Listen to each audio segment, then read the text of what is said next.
Criminal activity has become part of China's strategy to grow its power in conjunction with its authoritarian statecraft.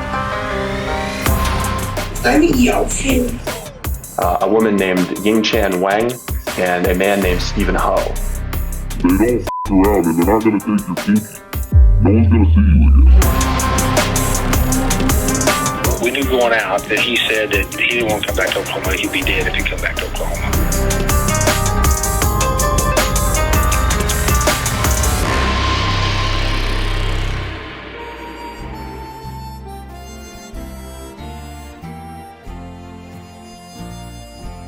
What you just saw is a small preview of the result of countless hours of in-depth reporting, open source research, and undercover work that was directly informed by your exclusive tips. Now, what we've discovered here was a series of clandestine foreign actors collaborating on United States soil in the realms of drugs, human trafficking, murder, espionage, and it's not the plot of a Mission Impossible movie. Fortunately, everyone's least favorite Scientologist is nowhere to be found. What you're about to see is a true story of how international organized crime, connected to one of the most powerful governments in the world, that's foreshadowing, has taken over Middle America, and how it threatens to do the same across the entire United States.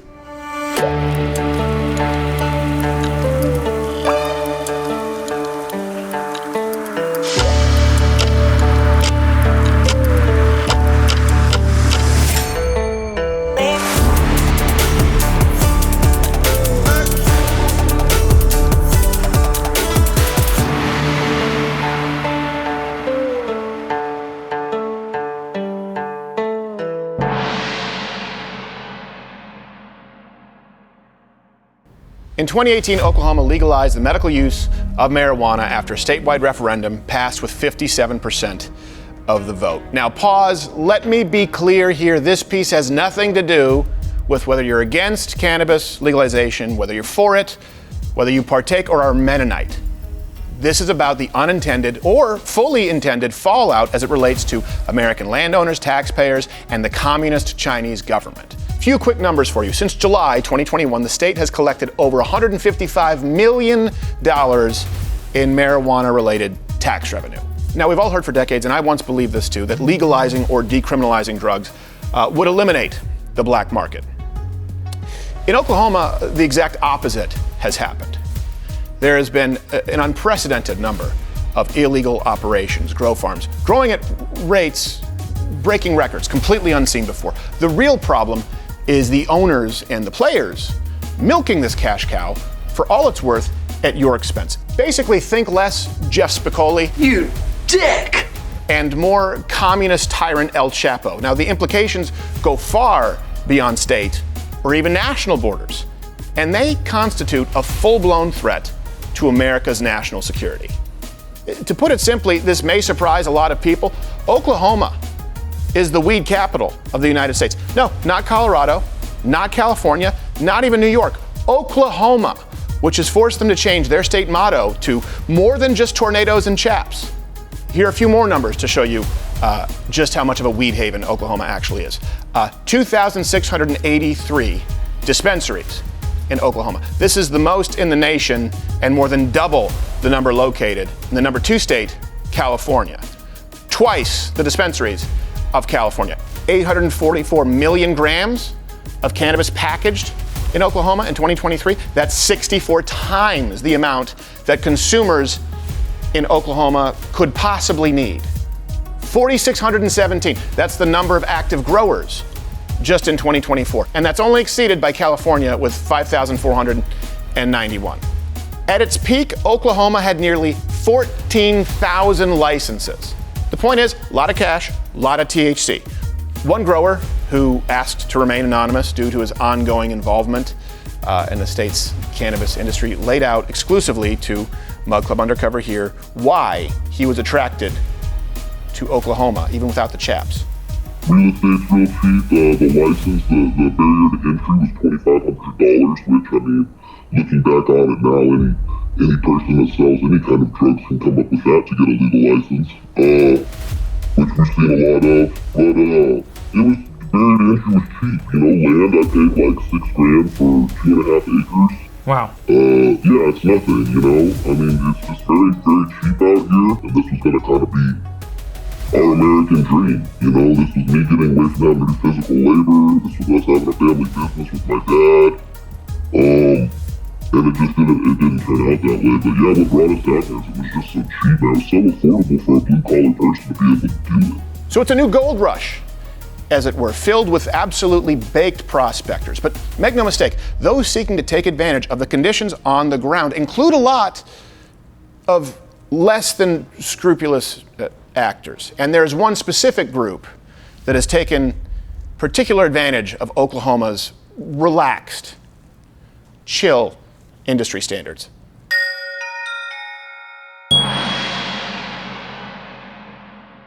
China. As it turns out, the only thing that these Chinese nationals like more than the marijuana industry in the United States is Hollywood movie posters. This is for the movie poster. They removed Chewbacca. This character seems to be in the forefront, like he is the centerpiece. But here they depict him turned around, right? He's not even looking towards the audience. So right here, and if you didn't know about this, there's a story out there about this character and the race and gender swap. It's as a thought experiment, watch Star Wars again and tell me the Empire is not literally exactly the same as the Chinese government. And to the surprise of absolutely no one in the history of Earth ever, frequently these Chinese nationals are involved in, wait for it, highly illegal activity focused primarily on the black market. The Chinese involvement in the marijuana industry is so extensive that officials note it's actually more surprising if you encounter an illegal operation without connections to China. Of the 800 farms shut down from 2021 to 2023, 75% were linked directly to China. Here's Oklahoma Bureau of Narcotics spokesperson Mark Woodward talking with us exclusively, outlining the specific practices that Chinese crime organizations, you've heard of the Triads, how they infiltrate the industry. You would look over a fence and it's not 2 or 3 local guys growing marijuana like we'd seen for the first couple of years. It would be 50 what would appear to be Asian Chinese workers, which is not a problem as long as they're not, violating any laws. Sure. But when we would start getting calls that from law enforcement out of state saying that we just intercepted a truckload of marijuana, the driver says it came off of so-and-so farm in Oklahoma, and we would start investigating that farm. And sure enough, it was one of these Chinese operated farms where all the workers were Chinese, but yet the owner is listed as a certain person, and it turns out that person is a secretary in a law office. So you're kind of going, okay, what's going on here? And so we started looking into what's behind the ownership. Who are these people? And what we started to realize, and one of the things that was written into Oklahoma's law that's fairly unique, it said 75% of your ownership has to be somebody who's been an Oklahoma resident for 2 years. Well, obviously that's a problem for a criminal organization linked to Chinese organized crime that's been growing in the Northern California desert, for the last 8 years, supplying black market marijuana to Flushing, New York. Now, before we get to the real crimes, this one's just kind of annoying. It's a dick move. They often steal massive amounts of water, electricity, leading to shortages for the local community. It's a crappy thing to do, but it's not as bad as the cold-blooded killing. Yeah, that's exemplified by the quadruple murder of 4 Chinese workers on a marijuana farm in Kingfisher County, Oklahoma in November 2022. A search is ongoing for a quadruple murder suspect in Kingfisher County. 4 bodies were found last night at a 10-acre marijuana grow farm as another person is hospitalized with injuries. Law enforcement's deployed massive resources in that search for the alleged attacker. The suspect, who was eventually apprehended in Florida, was a 45-year-old male named Chen Wu with the most predictable mugshot ever. He showed up on the farm demanding he immediately be paid $300,000 as repayment for his investment in the operation. I've got to be very careful because it's still under investigation and not the investigating agency. But from what we can gather, this Chinese individual male showed up at the farm, was demanding money that he felt he and or others maybe in an investment group were owed, and had orders that if they don't pay, they're going to be kill them, because these are just workers. They can replace those workers. And when they said we don't have the money, he started shooting them one at a time. Ended up killing 4 of them. A 5th person escaped and managed to notify authorities. Most of the time, though, they will not leave a witness. Like a communist Chinese Warren Buffett. Now he's been charged with 4 counts of first-degree murder and 1 count assault and battery with a deadly weapon, which when you think about it, that's the 4 counts of murder really should tie that up with a bow, but we'll toss in assault and battery while we're at it. Now, in a twist turn of fate, the survivor from Wu's murder spree actually ended up at the same Oklahoma jail where Wu was being held. And we were actually able to talk with Ken Thompson, a lieutenant at the Kingfisher County Sheriff's Office, to hear a little bit more about this specific case. Myself and another deputy actually went down to Florida to Miami-Dade and picked up the shooter and brought him back from Miami-Dade. Oh, yeah, I heard that he was... Transport him back up. I heard he was very hesitant to come back to Oklahoma because he thought he was going to get killed. It was a weird deal. Of course, we knew going out that he said that he didn't want to come back to Oklahoma. He'd be dead if he come back to Oklahoma. And it was really weird because he was cordial the whole time. He didn't speak a lot of English, but you know, we got him out for the bathroom, and we fed him on the way back and stuff like that, and he just sat back there quietly. Well, our last gas stop was Weber Falls once we crossed into Oklahoma, and you couldn't pry him out of the vehicle. Wow. It's like he knew that he was in Oklahoma and there was no way he was getting out of that car. I says, "You'll be all right. We're here." And he's like, no. I'm like, okay.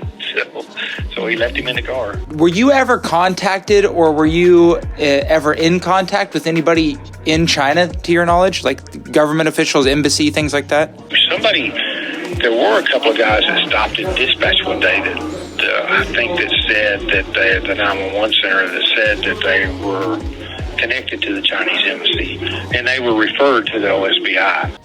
And the murders don't stop in Kingfisher County, or as it's known by some, namely when a good county to murder. According to Mr. Woodward of the OBN, they've actually become quite common all over the state. We've seen others on a not quite that scale, but certainly homicides have been something that we've seen a lot of linked to marijuana since 2020, when we really saw the black market migrate to our state. Now, when we asked the same local grower, we showed you earlier why local authorities were so powerless to stop these illegal actions by Chinese nationals, like murder. He claimed it was because the cops were on the take.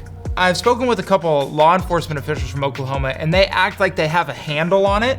They're like, well, we're shutting down a bunch of these. My wife laughing at you in the background. She heard you say that. I didn't say, hey, this isn't from me. This is from law enforcement. I'm not. That's the funniest thing we've heard yet. The police, especially in rural Oklahoma, are all on the take. Now, to be clear, we don't have any proof to back that claim up, and according to the official statistics from the Oklahoma Bureau of Narcotics, they've cut the number of grow farms in the state from 9,400 in 2021 to 3,200 in 2023. So do with that what you will. And the Kingfisher County Sheriff's Department was really pretty helpful with us in our investigation, so thanks to them. However, it does seem that nearly every week there's a report of a new grow operation being raided, so clearly there's a problem going on. Our team here, supported by viewers like you, by the way, thank you, actually visited the site of one of these illegal grow operations that was shut down in Carter County, Oklahoma in December 2023. All right, we are out here just north of Healdton, Oklahoma. That's about halfway between the border and Oklahoma City, at the site of a shut down illicit marijuana farm that was taken down by the Bureau of Narcotics last month. And on the property, they found over 11,000 plants, which is about 300 pounds of marijuana. Now, this is 46-year-old Jimmy Dang that was arrested in connection with this.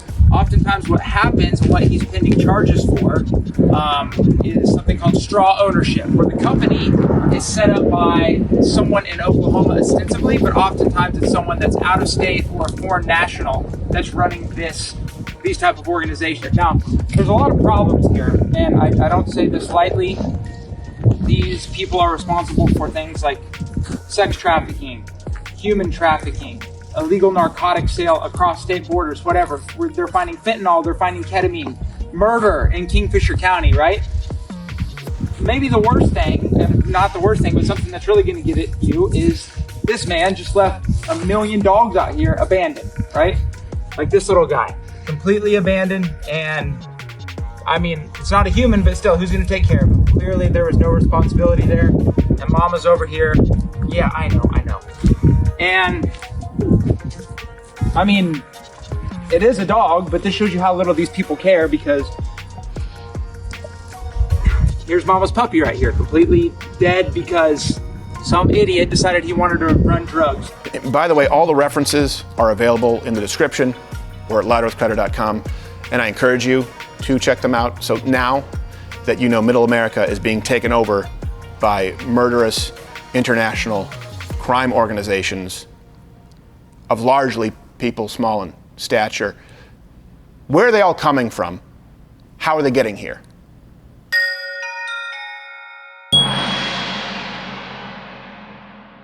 So to set the stage here, in December 2023, the southern border of the United States saw an all-time record of 302,000 known crossings. And while a bulk of those are from places like Central America, you've got Venezuela, a not so insignificant number are coming from, let's say, China. China.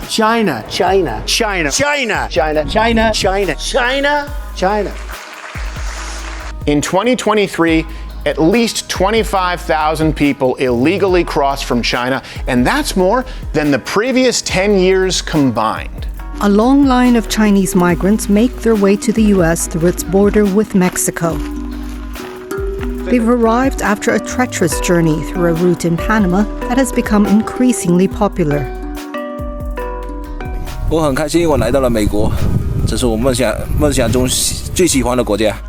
And this is why an open borders policy is not compassionate. It is the opposite of compassionate. These people are not dreamers just trying to get here, seeking a better life, to get a glimpse at the Statue of Liberty. A lot of these Chinese migrants, they arrive here in the United States with extensive debt, either owed to smugglers that help them reach the United States, or to parties back in China with connections very often directly to the communist Chinese government. And it makes them a perfect target for the organized crime leaders here in the United States of these Chinese grow farms to victimize.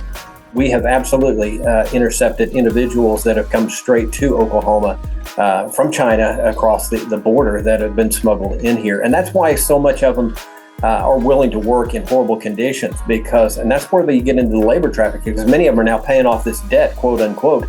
They're constantly reminded, remember, we smuggled you into this country. We put up we put a lot on the line for you, so now you got to work off this debt. Well, guess what? That debt never ends.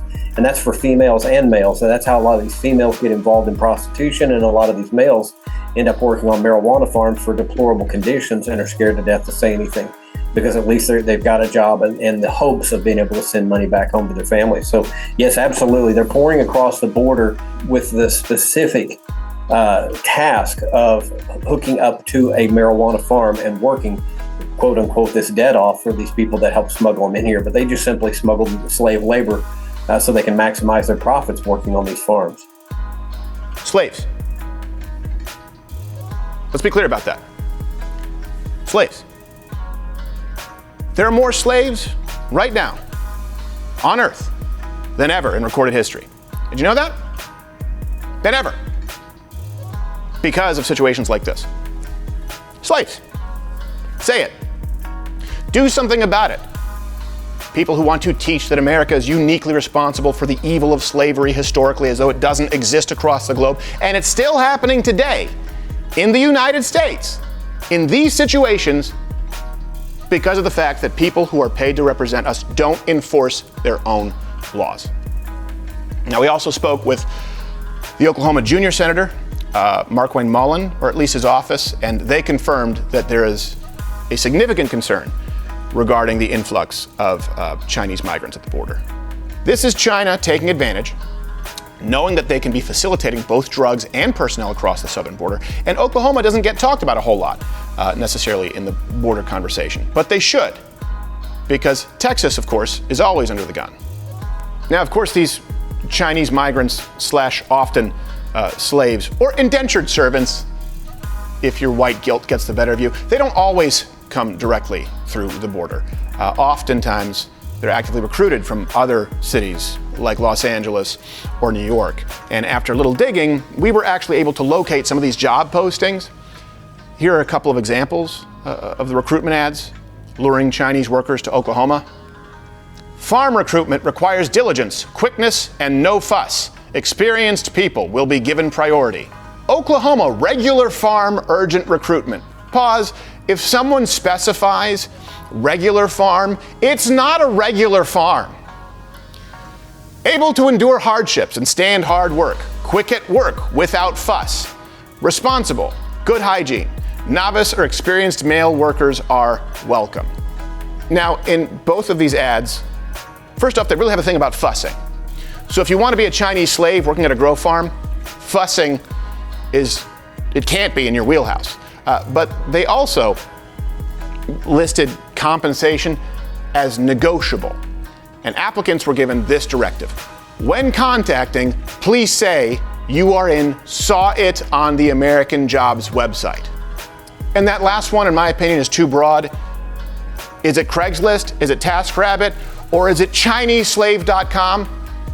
Luckily for us, they both included phone numbers, so we decided to give them a call and see exactly what it was that they were offering, with no fuss, mind you. I saw your job listing on American Jobs Network, recruiting farm workers for Oklahoma. Is this the correct number?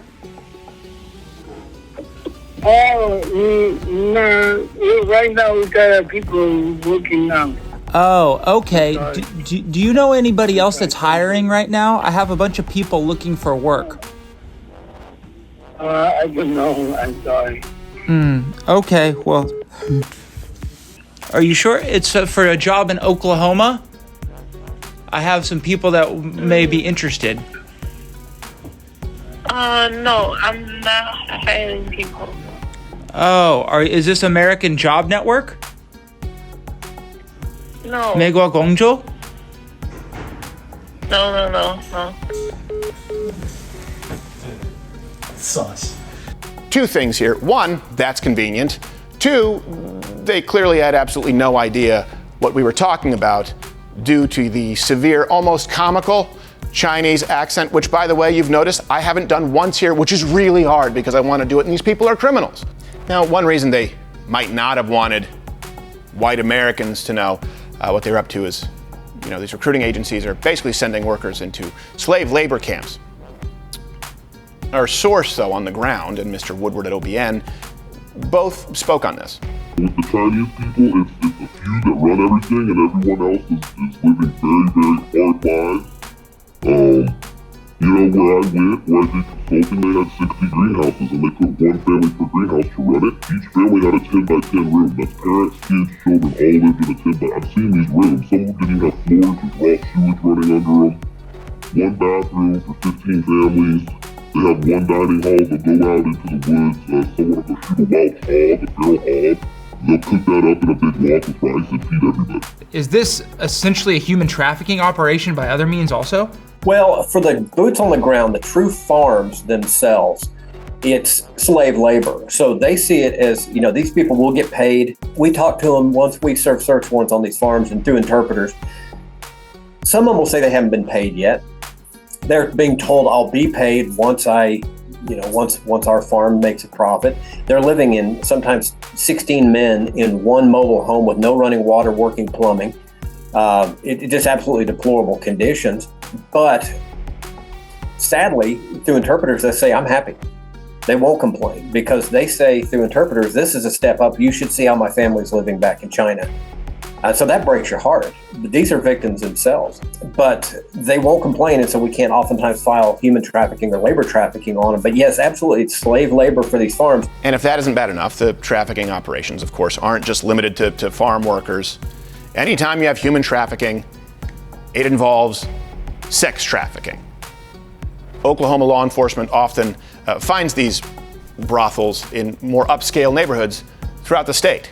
You get into the sex trafficking too, though, because there's also a lot of Asian females, specifically China and Japanese, that were brought into this to cater to these workers. And so we have identified underground Asian brothels that operated out of residential locations in Oklahoma, where through these underground websites, they would bring in workers from, and not typically the marijuana workers themselves, but more the managers and administrators of these farms, so people with real money. They would come into these houses in multi-million-dollar neighborhoods for prostitution and ketamine. We're intercepting a lot of ketamine, which is really big in the Chinese culture. We've seized more ketamine out of since Oklahoma legalized marijuana than we had in my previous 28 years with our agency. And it's because of that Chinese culture. So these brothels where there's ketamine trafficking and sex trafficking, and we talked to some of those women when we served search warrants, and they absolutely said we are victims. We are not willing participants, and we have been able to get some of those females help. Now, this may come as a surprise. The world of international narcotics and sex trafficking isn't all glitz and glamour. It does come with some hoops to jump through, financial, legal, and a lot of these prospective entrepreneurs do so. Now, here we have Bill Jones, the California Department of Cannabis Control's Chief of Law Enforcement. It's a really difficult title. Bill, you got to shorten it. He said in a March Politico article, these organizations, I can't overstate how much effort they take to layer or protect their identity. You don't have heads of the Chinese or Mexican cartels buying these properties. Lucky for them, they have plenty of help.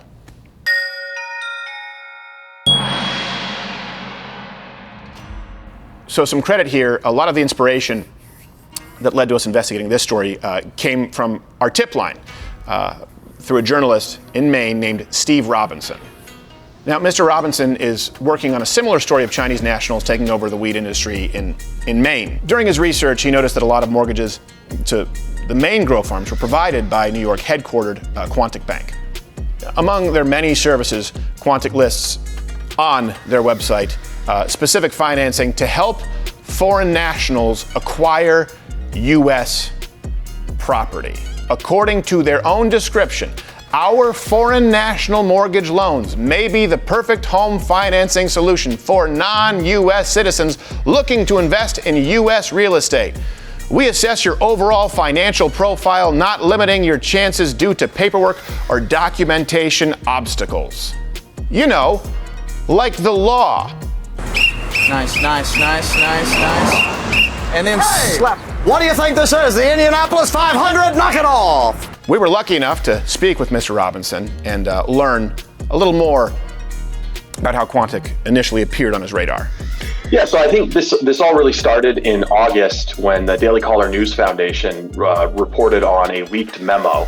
It was really just a picture that someone took of an email that had circulated amongst Border Patrol, Department of Homeland Security, that said that there were 270 or more illegal Chinese marijuana growing facilities operating in the state of Maine. When the memo came out, it didn't have any details about where these properties might be, but I communicated with Jenny Terre, the reporter who broke that memo, and she actually came up here to do some firsthand investigating, and we took the properties that were on a partial list that she got, maybe 12 different addresses, and we pulled the deed information from the county registry office just to see who the property belonged to. And one thing we noticed based on looking at those was that this same bank was popping up over and over again, and it's Quantic Bank.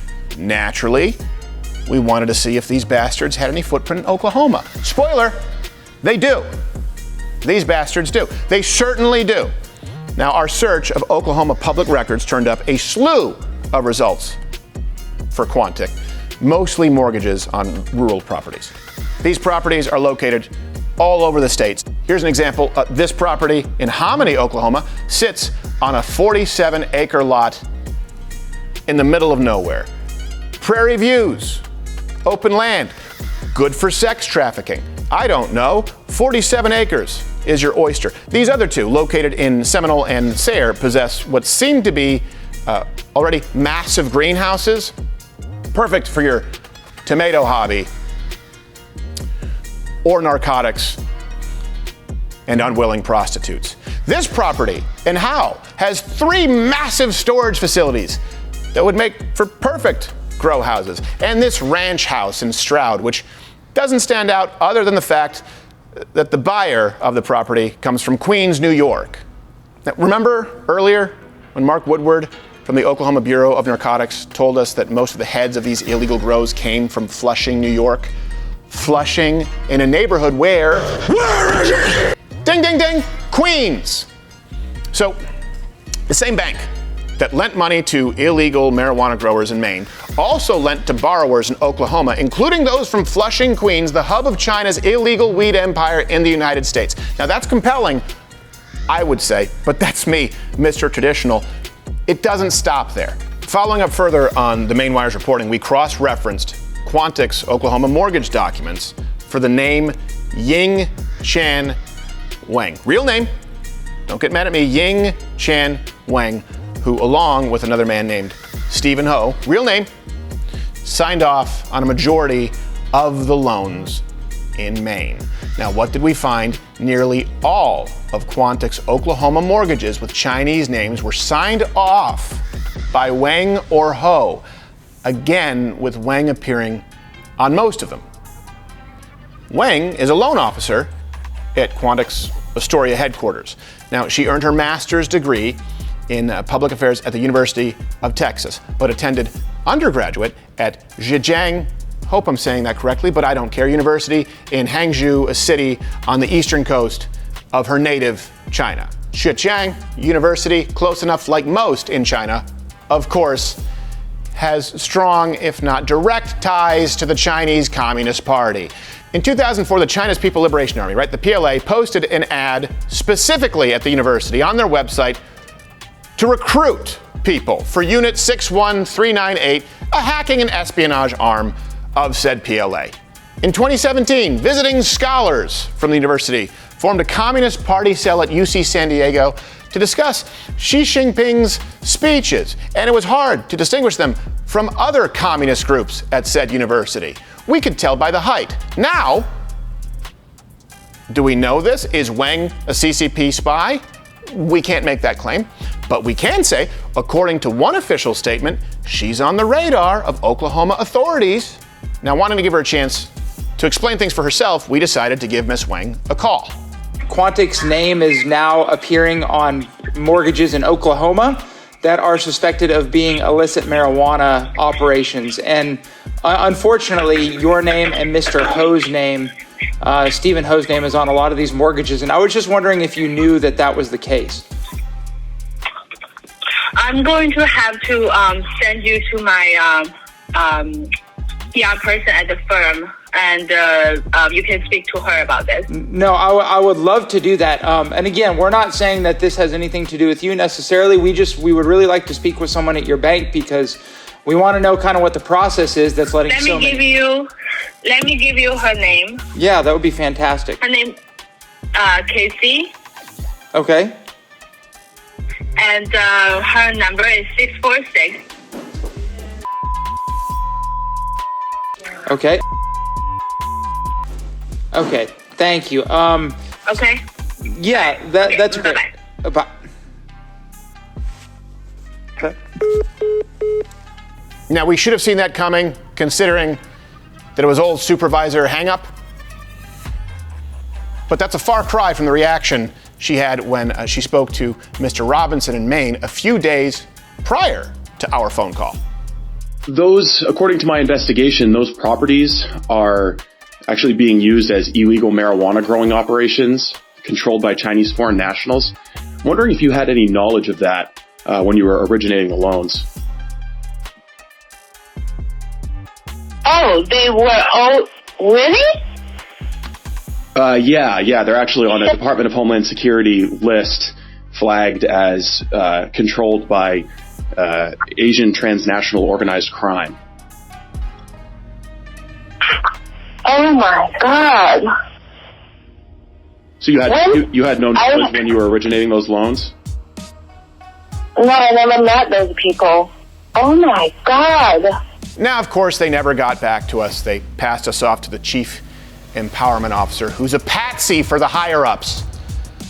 So once these operators set up shop in Oklahoma, they need help getting their business off the ground. And to do so, they have to meet a series of industry regulations. So according to Oklahoma law, licenses are available for Oklahoma residents who are at least 25 years old. Applicants must provide documents establishing the applicant and the members, managers, and board members, if applicable, and 75% of the commercial applicants' ownership interests are Oklahoma residents as required in the Oklahoma Medical Marijuana and Patient Protection Act. Ah, yes, the patients. Forgot about them. At least those Chinese slaves are keeping these patients medicated. That last part, by the way, is crucial. 75% of the ownership must be Oklahoma residents. So how do Chinese nationals operating on behalf of crime syndicates, who presumably are not Oklahoman citizens, skirt the regulations? Well, they have help from fixers. And you had these entities, like I said, these law firms that would step up and say, don't worry about your 75% owner. You pay us a fee, we're going to get you a license, and that will include, we will find somebody to put down as your 75% owner. So on the surface, you're going to look legit. So when they do a background, and because that's all you need to get a license in Oklahoma, pay $2,500 and pass the background, which is no felony in 5 years. And so they made sure that the person on the license as the 75% primary owner is squeaky clean. One such person who jumped out on our radar was a consulting officer out of Oklahoma City called Mamama. That's right, Mamama. Fun to say, easy person to dislike. A former Oklahoma grower writing to us on the condition of anonymity actually outlined the work that Mamama does. Something else I have learned by doing business with the Chinese is that they all, or at least the ones I've interacted with, are connected with a Chinese lawyer whose offices occupy an entire floor in a high-rise office building in downtown Oklahoma City. I had occasion to visit this office, and while there, I asked the man what his business was. He indicated that he was basically a fixer for the Chinese growers. If they needed services, he would connect them with local providers, such as myself, and he provided help with compliance issues. That seems legit enough on the surface, but if I were seriously looking into this issue, this guy would be high on my list to investigate. Every job I have done for them, I have been paid in physical cash, usually in American $20 bills. It was also confirmed to us that Mamama was on the radar, it'll never not be fun to say, of law enforcement in Oklahoma. So in March 2022, this same company, Mamama, filed a lawsuit against Shuxin Chi for defamation. Now that lawsuit identified the owner of Mamama Consult LLC as one Yi Yao Fu, known by her English name as Sona Fu, because that's very English, of Flushing, Queens. Now when looking into Fu, we found she also owns a residence in Edmond, Oklahoma. Right. A record search of that property turned up a mortgage. That mortgage was issued by none other than Quantic Bank and signed off by Stephen Ho, the same loan agent attached to multiple property purchases of weed farms in Maine and suspected weed operations in Oklahoma. Further investigation into Fu, English name, also revealed that she is a certified notary public. So on October 24th, 2023, Fu notarized a groundwater usage permit application for JN Operations and owner Zhu Chi Ni. On December 2024, Xu was arrested and charged with illegal cultivation and drug trafficking. Now, looking into JN Operations LLC, we also found that it was filed for by an Oklahoma attorney named Matt Stacy. Stacy, among other things, is a decorated veteran, a state Senate candidate, and he was appointed by current Oklahoma Governor Kevin Stitt to head the state's COVID response team. Oh, And Mr. Stacy is listed as the primary contact for 320 marijuana licenses, or about 3.5% of all marijuana licenses in Oklahoma. And in February 2022, he was charged with 13 felony counts related to illicit marijuana. Again, if we legalize all of it, there will be no illicit market. In an attempt to obtain some kind of comment from Yi Yaofu directly, the team here traveled to Mama Ma's downtown Oklahoma City location, and it got spicy? What the f? Like, not level, like if it's, you know, the level 1 to 5 on takeout. 4, you don't order 5, that's just to harm you. So it got to level 4 when we caught up with Mrs. Fu on a conference call with her employees. Oh, hello. Yes. Hi, is Miss Fu in today? Miss Fu? Yeah. Yao Fu? We have a scheduled appointment with her.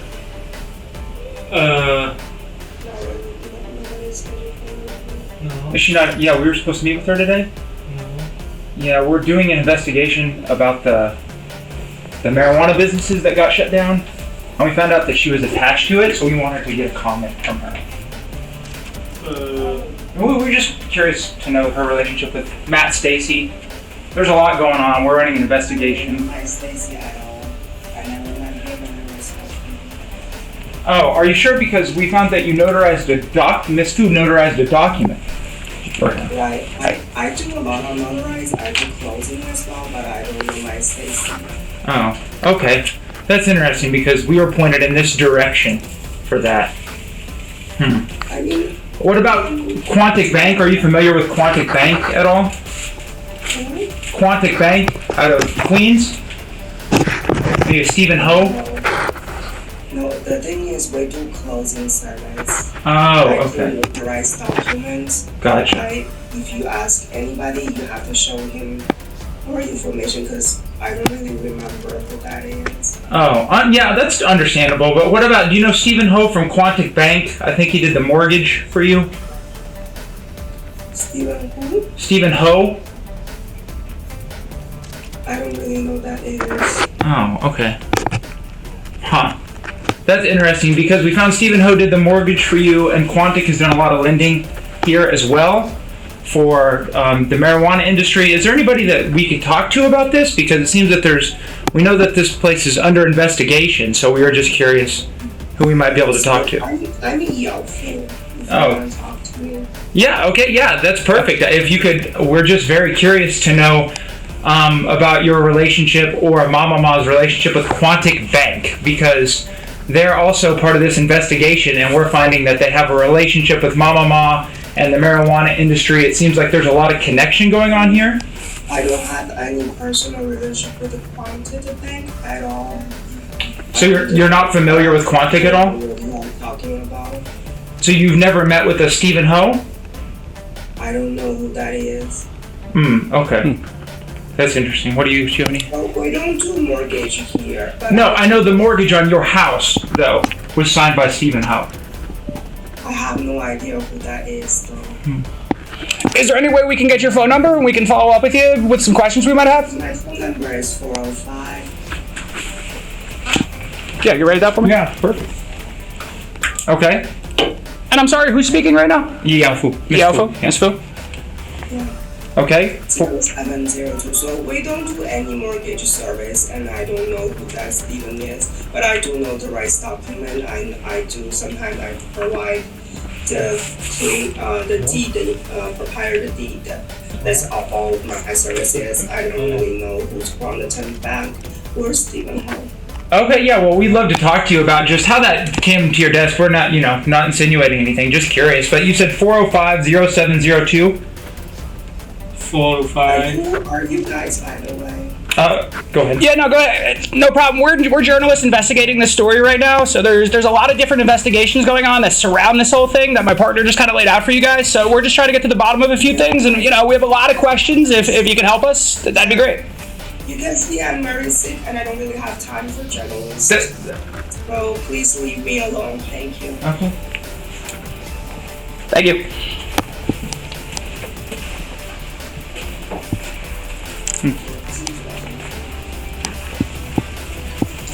Well.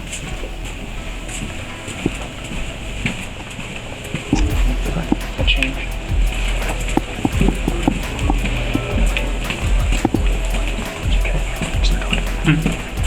Yeah. Thank you. Thank you. It worked. Yep, appreciate it.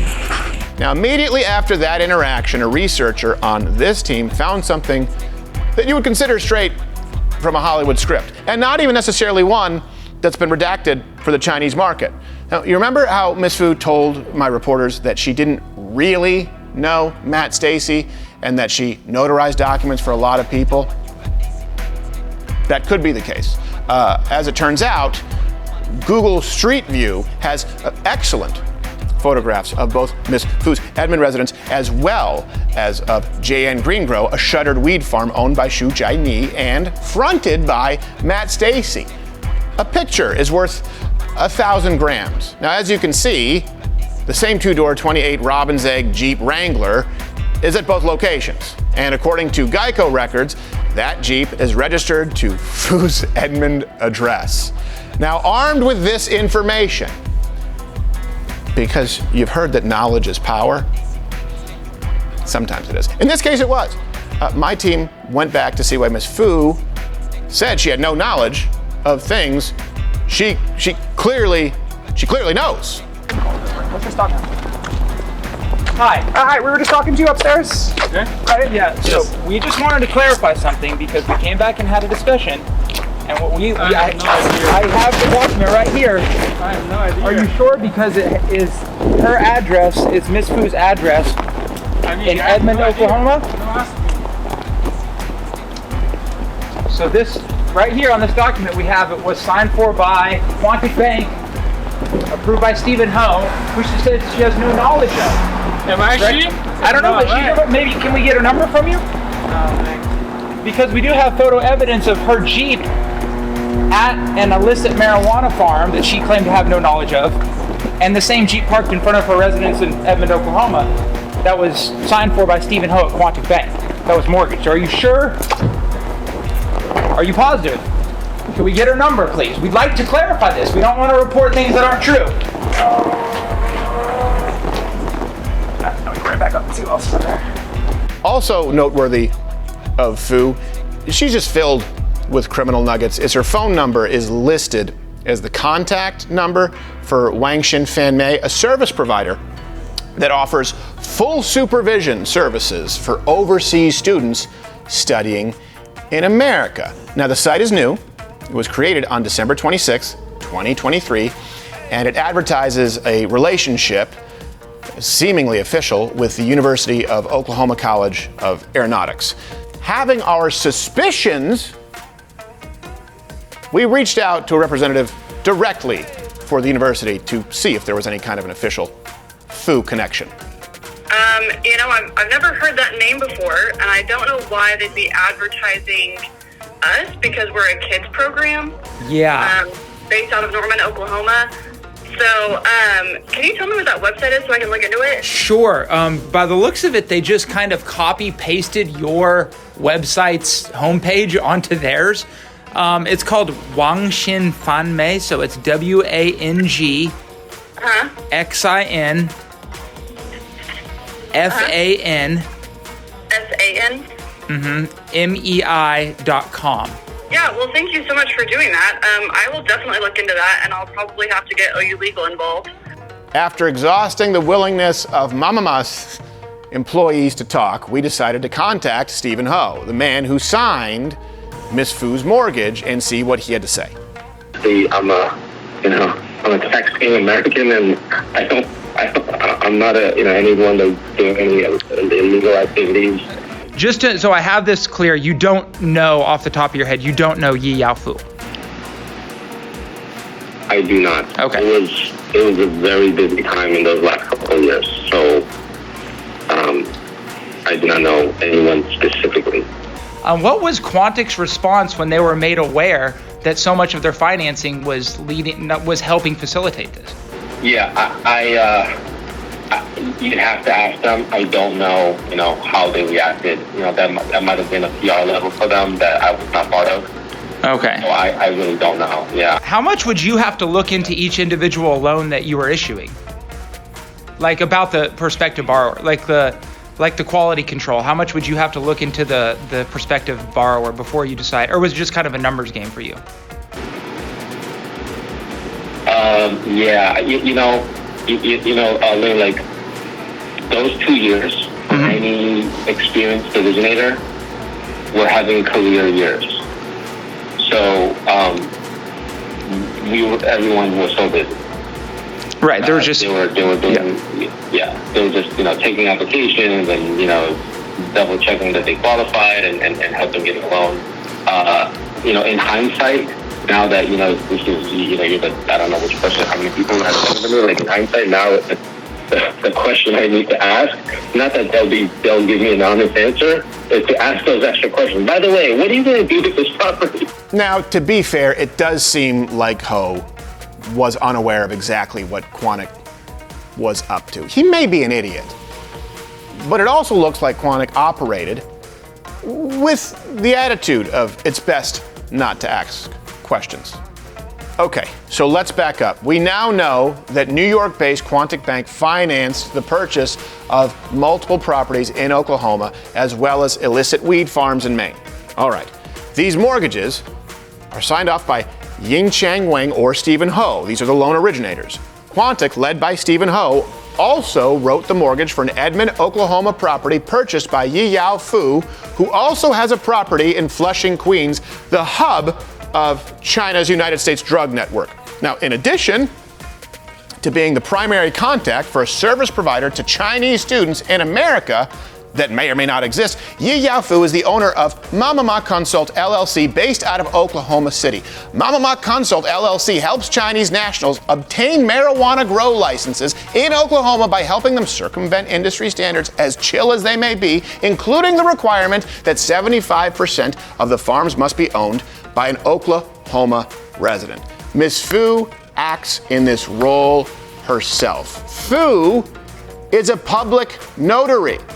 She notarized a groundwater usage permit application for JN Operations LLC in Shujini. The farm has subsequently been shut down and the owner arrested as of December 28, 2023. JN Operations has listed as the primary contact one Matt Stacy, an infamous Oklahoma attorney with personal relationships with the governor and point of contact for more than 300 marijuana farms in Oklahoma. Stacy has also been charged with 13 marijuana-related felonies. So to sum this all up, Quantic loaned money to multiple Chinese nationals in Oklahoma, including the owner of Mama Ma Consult, Yi Yao Fu, who on at least one occasion worked hand in glove with Oklahoma's most notorious weed magnate, Matt Stacy, to set up an illicit marijuana farm that is now under seizure order by the state of Oklahoma.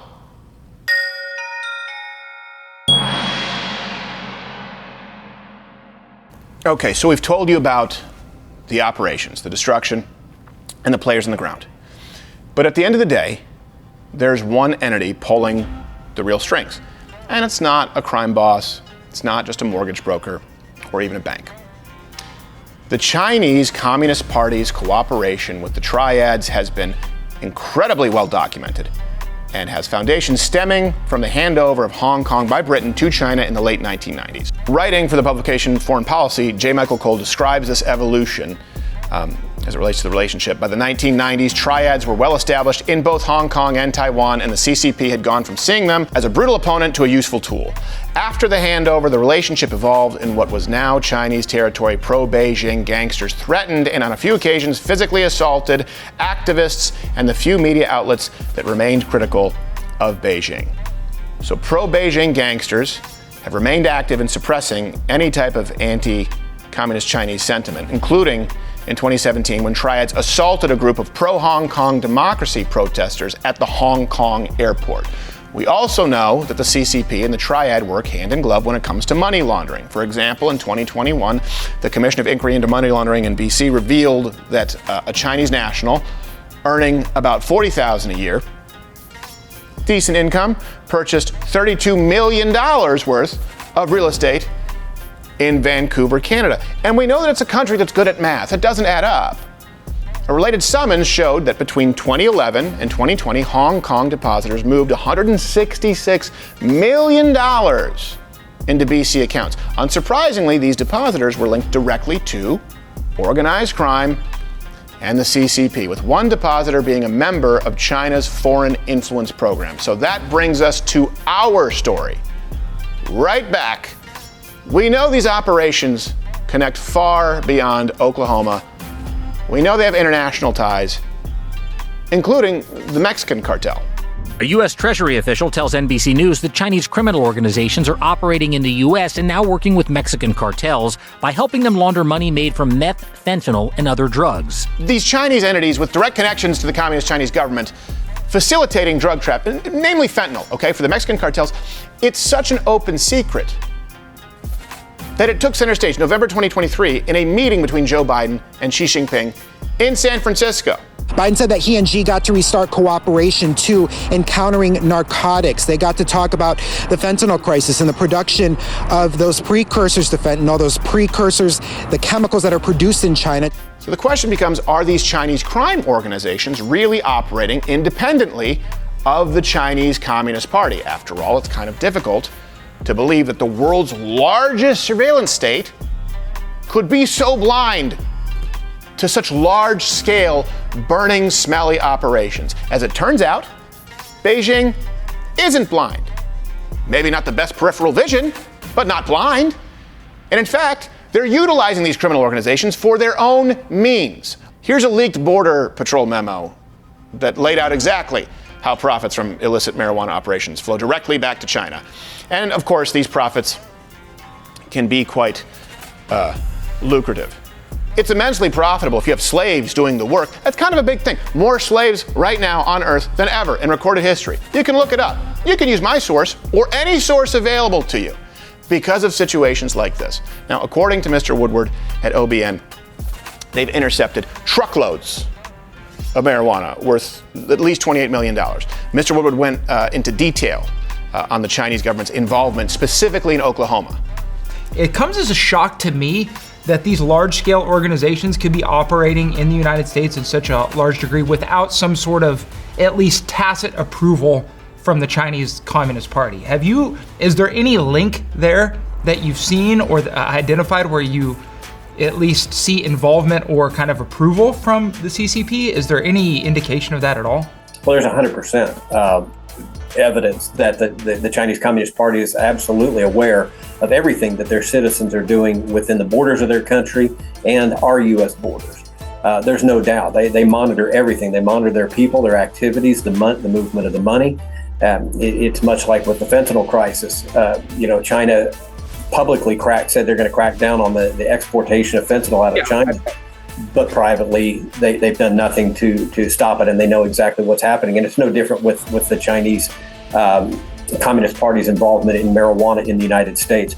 This is well documented, and I've seen other documentaries that have aired where one of the big parts of the Chinese Communist Party, one of their primary goals is, one, acquire as much U.S. land as you can, and number two, acquire and gather as much and collect U.S. currency as possible. That's why people say, why are they involved in marijuana? Because it accomplishes both of those goals. You need thousands of acres of land, sometimes for just a few farms in places like Oklahoma, and it's an all-cash business, and 40 states have legalized it. So that's accomplishing their goals. And specifically talking about Oklahoma, I can't get into a lot of details, but I can tell you that we have identified people who are considered national security risks tied to the Chinese Communist Party identified on Oklahoma farms as among these people that come and check and monitor the activities of the farms and the workers themselves. They are linked to high-ranking people within the Chinese government that we personally have identified here in Oklahoma on these farms. No, I'm not a Chinese national, but this math adds up. We all know that China's been buying up farmland across the United States, and they've been securing troves of hard U.S. currency. At least, I hope you know. If not, now you know. And even though China claims it wants the world to convert to their own currency, the yuan, they reportedly have more than $3 trillion in foreign currency that is off the books. They're Eddie Haskelling it. You're the one that did it. Yeah, but if you go around squealing on guys, nobody's gonna like you. To further understand the Chinese Communist Party's goals here, we reached out to John Casera, a former Cold War intelligence officer and a special agent at the U.S. Treasury, who told us this. Regarding direct links between the CCP and transnational crime, you must understand that China is a command state, whether it be the fentanyl trade or the online advertising for illegal products, organ harvesting, illicit tobacco, counterfeiting, which represents about 2% of China's GDP, illicit fishing, human trafficking. None of this could happen without the CCP's consent. Chinese actors in the United States cannot be here without the permission of the central government. What do they have to gain? President Xi has publicly stated that the West is declining and China is ascending. Criminal activity has become part of China's strategy to grow its power in conjunction with its authoritarian statecraft, military buildup, espionage, theft, deception, trade, loans, debt traps, payoffs, influence operations, etc., to structure a 21st century with Chinese, quote, characteristics. Look, the aim of the CCP here is pretty clear. Xi Jinping has stated himself that he intends to see the great rejuvenation of the Chinese nation. And we have internal CCP memos that outline a strategy showing that this rejuvenation means displacing the American order and instead replacing it, instituting Beijing's own. So of course they would want to own United States farms. And of course they would want to be involved with the illicit marijuana industry in Oklahoma. But it's just one tool that Beijing is using to enrich itself and undermine the United States. But sometimes when the scope feels so big, you get lost in this game and forget that there are real life consequences for everyday Americans. It's killing, absolutely killing the legitimate industry. As I said before, the first 2 years, we probably had close to 4,000 farms, and most of those were run by just local people trying to make a go of it. So the market was already oversaturated. And then you have an influx of 5,000 more farms that we've linked back to Mexican organized crime, Chinese organized crime, that try to look legitimate on the surface, but they're all criminal and they're growing for $100 a pound. We're going to undercut the legitimate growers, for sure. Yeah, legitimate growers cannot compete. They're having to grow for $800 a pound, and they say I can barely make payroll. It's not exactly healthy or positive or strengthening America to have this happening right in our backyards. It's making the cost of living far more expensive everywhere. It's destroying Maine's housing stock. It's reducing our available housing supply, increasing the price of electricity. It's bad for the environment. And oh, by the way, the product that they're producing is laced with pesticides and fungicides. It's not tested. It's not regulated. It's not at the standard of the legal product that comes out of Maine. And one of the fungicides that they use is called Eagle 20, and it's approved for use on your tomatoes because it's going to be okay if you eat it, but when you smoke it, it turns into cyanide gas. Brother, they killed our American dream out here. Is how I feel about it. That's what me and my wife saved up, and this was all in with our family to do. I was gonna build a farm out here at a house and live the rest of my life, and this is what I wanted to do. And I feel like I was wrong. And those are just the Americans who know about it, who've seen the screw job take place. It could just as easily be you. When you have foreign entities who have specifically stated that their goal is to subvert the Western American way of life, and to do so through operations within your own country, how many businesses have been shattered? How many people who've gone missing? How many years of record border crossings with people in our elected representative establishment who do nothing about it? At what point does that damage you? For all of the seen damage, there's unseen damage that can't even begin to be quantified.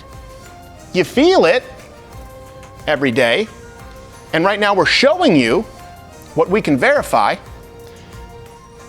but there are intangible variables. You can't put your finger on it. Why? Because no one wants you to put your finger on it. You can't quantify it. Why? Because no one wants you to quantify it. We know it's in the trillions. That's a starting point.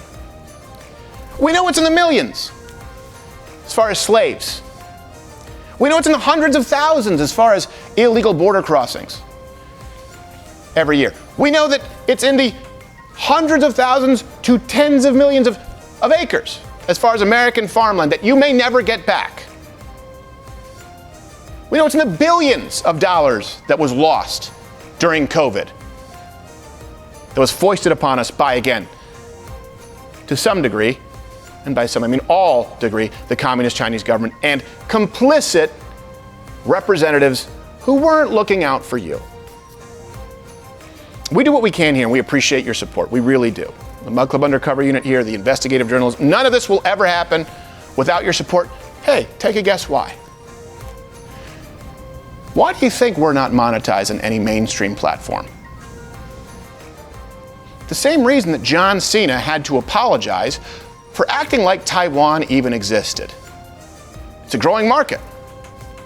It's a very powerful government who gets to determine winners and losers with the world's most powerful companies that you depend on every single day for your daily necessities to the information that you can consume. We don't know exactly how deep it goes, but my God, on the surface,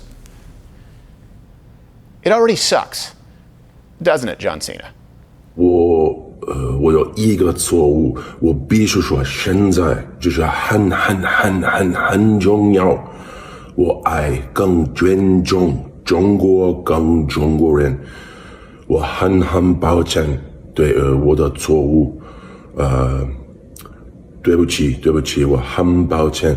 你必须了解，我很爱，很尊重中国跟中国人。